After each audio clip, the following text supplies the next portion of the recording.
Automate PDF editing. Merge, split, and add text using Python. Editing PDFs manually can be frustrating, but with Python, it's fast and automatic. Welcome back to Garcar AI and Tech. In this episode, you'll learn how to use Python to merge PDFs, split them, and even add text or watermarks, all in just a few lines of code. Here's what we'll cover. 1. How to merge multiple PDF files into one. 2. How to split a PDF into separate pages.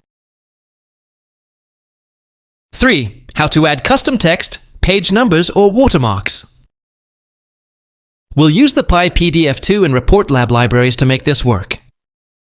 Whether you're preparing reports, handling school documents, or automating your office workflow, this trick will save you tons of time. Let's get into it.